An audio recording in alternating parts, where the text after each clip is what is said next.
যুক্তরাষ্ট্রের সিদ্ধান্ত ইরানে হামলা হবে কি?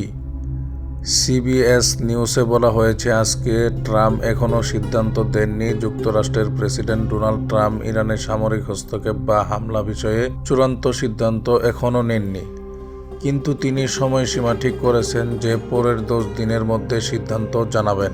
এদিকে বাংলা ট্রিবিউনে এক খবরের প্রতিবেদনে বলা হয়েছে, আইইএ এর প্রধান বলেছেন, ইরান মার্কিন চুক্তির সময় ফুরিয়ে আসছে। ইরান যদি এখনই আমেরিকার সাথে চুক্তিতে না আসে, তাহলে তাদের সময় অবশ্যই ফুরিয়ে আসবে, কথা বলে ঘোষণা দিয়েছেন আইইএ এর প্রধান। ইরানের উপর যখন চতুর্দিকে হুমকি ধামকি দেওয়া হচ্ছে, আল জাজিরার এক প্রতিবেদনে বলা হয়েছে, ইরানও বসেনি, ইরানও কঠিন প্রস্তুতি নিচ্ছে।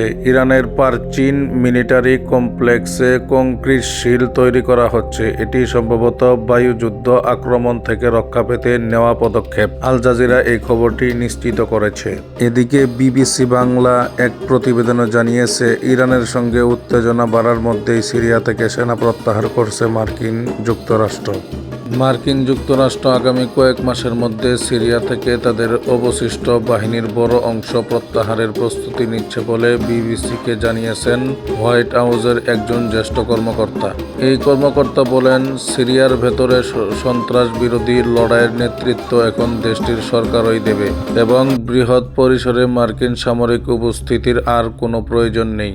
2015 সাল থেকে মার্কিন সেনারা সিরিয়ায় অবস্থান করছে, মূলত ইসলামিক স্টেট আইএসআইএস এর প্রভাব মোকাবেলায় সন্ত্রাস বিরোধী অভিযানের অংশ হিসেবে সেখানে রয়েছে তারা। এর সঙ্গে উত্তেজনা বাড়ার মধ্যে প্রেসিডেন্ট ডোনাল্ড ট্রাম্প মধ্যপ্রাচ্য মার্কিন সামরিক উপস্থিতি যখন বাড়ানোর পদক্ষেপ নিয়েছেন, তার মধ্যেই এই সিদ্ধান্ত এলো। হোয়াইট হাউসের কর্মকর্তা আরও জানান, সিরিয়ায় থাকা প্রায় 1000 মার্কিন সেনাকে প্রত্যাহারের সিদ্ধান্তটি শর্ত সাপেক্ষ রূপান্তর প্রক্রিয়ার অংশ এবং যুক্তরাষ্ট্র এখনও অঞ্চলটির যে কোনো হুমকির জবাব দেওয়ার জন্য প্রস্তুত থাকবে।